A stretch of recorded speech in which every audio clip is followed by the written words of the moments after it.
our Holy Father Pope Francis arrives here in Edmonton, Canada last Sunday, July 24, 2022.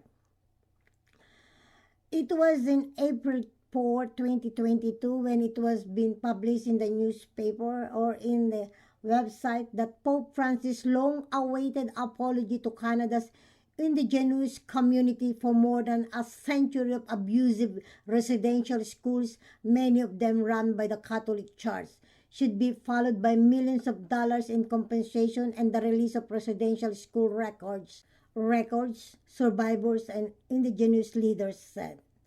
Dahil po sa maraming namatay, nabuso na mga kabataang nag-aaral sa eskwela noong po akong 1880 at nagsara po itong eskwela na ito noong 1990s.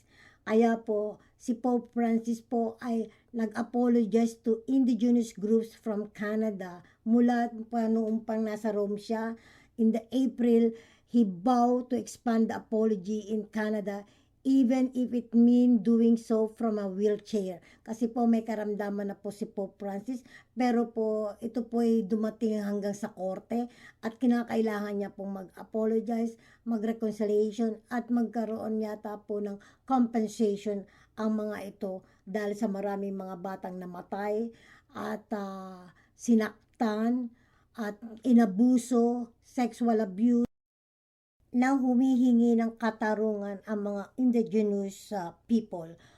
Kung kaya po ito po ay humantong pa sa korte at ayon po rito ay 150,000 Indigenous children were removed from their families so they could attend the schools where they were deprived of their culture, languages, and religions, stripping them of their identity. Nawawala na po sila ng identity nila. Hindi po yung pangalan nila ang ginagamit nila po, hindi po numeral. Dito po papakita natin sa video na to ang mga karanasan ng mga tao noong panahon na sila ay naabuso, na sexual abuse. Kaya tune po kayo at bago ang lahat, si Pope Francis po nga pala ay ang ating Holy Father na noong March 13, 2013 ay ating na-elected o siya po ay na-elected bilang 266th current Pope of the Roman Catholic Church.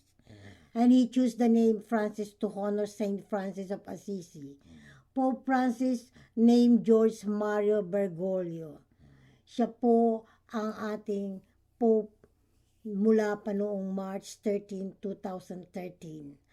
At ngayon po ay narito nga po siya sa Canada para humingi ng dispensa at makipag-reconciliation sa mga Indigenous people. At ayon nga po rito sa ating nabasa at nalaman na ito po nga palang mga pangyayari nito ay noong pang 1880. No? Kaya po siya po ay kinakailangan makipag-areglo na tinatawag natin o reconciliation and apologize. At this time, even he is sick, he need to travel by wheelchair. Yan po kung makikita ninyo, naka-elevator po siya pababa mula sa eroplano at dyan po ay talaga pong mahina na si Pope. Hindi na po siya pwedeng makausap within 60 to 90 minutes lang po.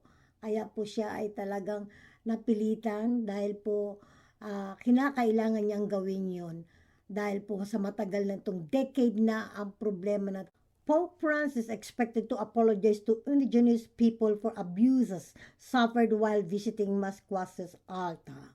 Pope Francis is greeted by Vicki Arcand, the Grand Chief of the Confederacy of Treaty 6 First Nation, as he arrives in Edmonton last Sunday. It was already a long time, a decades already, that's supposed to apologize the Vatican Church. And here is some documentary records. Last year, when archaeologists detected what they believed to be 200 unmarked graves at an old school in Canada, it brought new attention to one of the most shameful chapters of that nation's history. Starting in the 1880s and for much of the 20th century, more than 150,000 children from hundreds of Indigenous communities across Canada were forcibly taken from their parents by the government and sent to what were called residential schools. Funded by the state and run by churches, they were designed to assimilate and Christianize Indigenous children by ripping them from their parents, their culture, and their community. The children were often referred to as savages and forbidden from speaking their languages or practicing their traditions. Many were physically and sexually abused, and thousands of children never made it home. They'd shut the door, and then they'd take off the light. All I had to look through was this much light, like I was in jail. She says the abuse many kids at Muskowgan suffered from the Catholic priests and nuns wasn't just physical. Father Joyal was fondling the girls here. A priest, Father Joel, was fondling girls. Yeah, this used to be a sick bay. They used to have a bed. The guiding principle here in Canada. Yeah. Chief Wilton Littlechild, whose Cree was 6 years old when he was taken to this residential school in Alberta.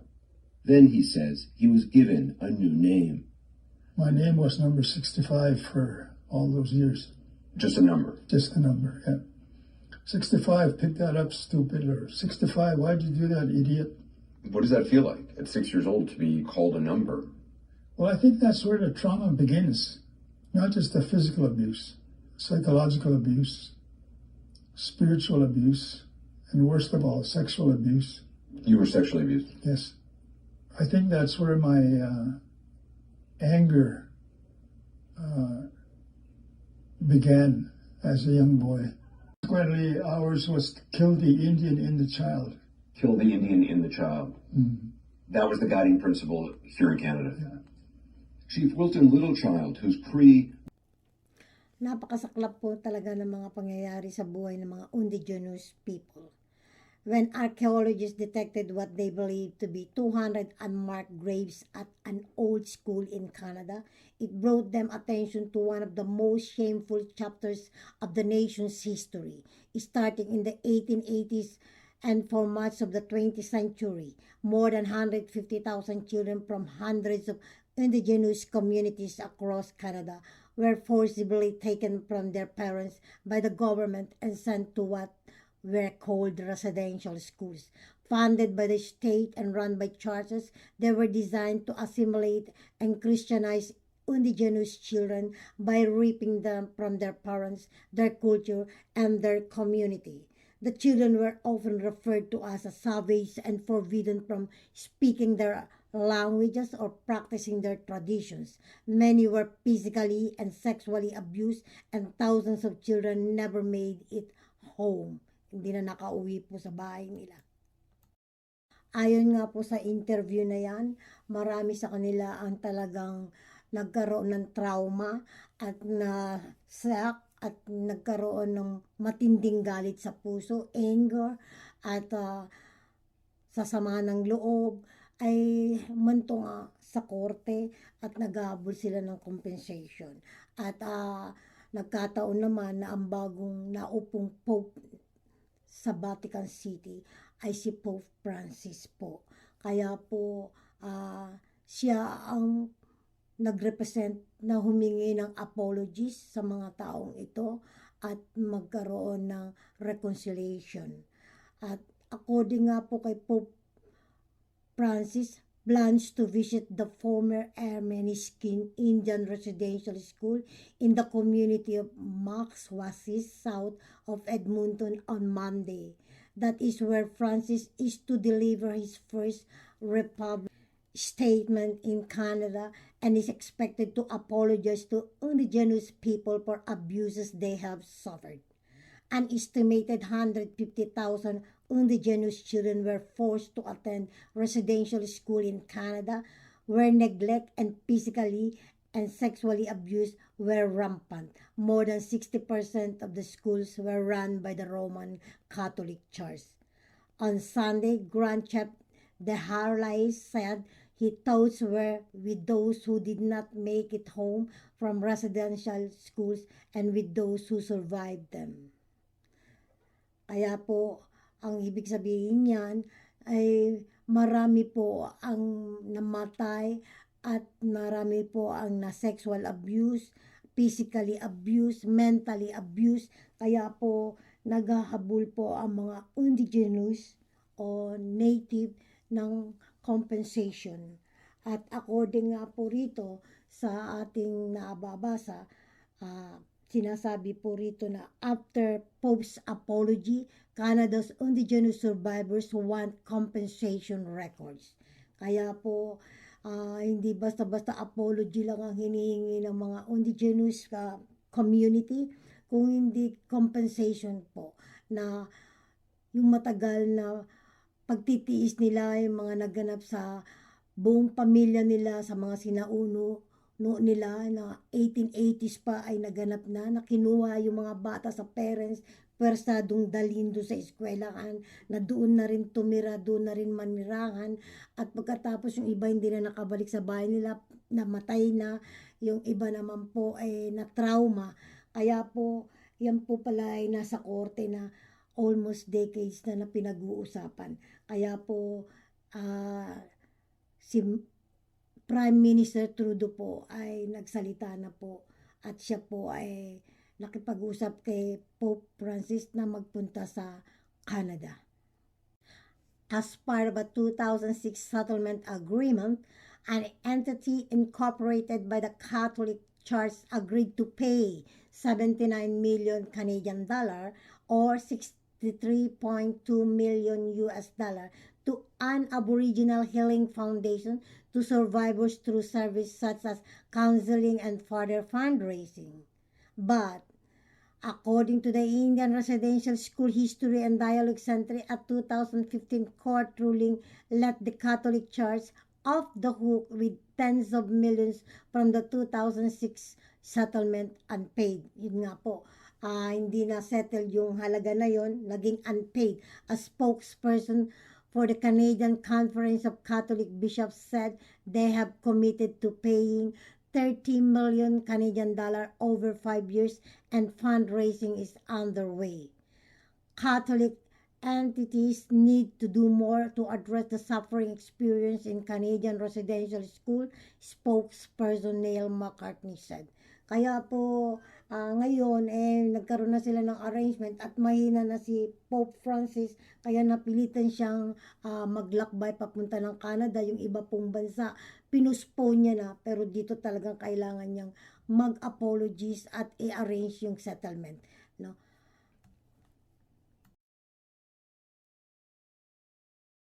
Very mean woman because of all what happened to me. You learned that here, you think? Yeah. She is not the only one.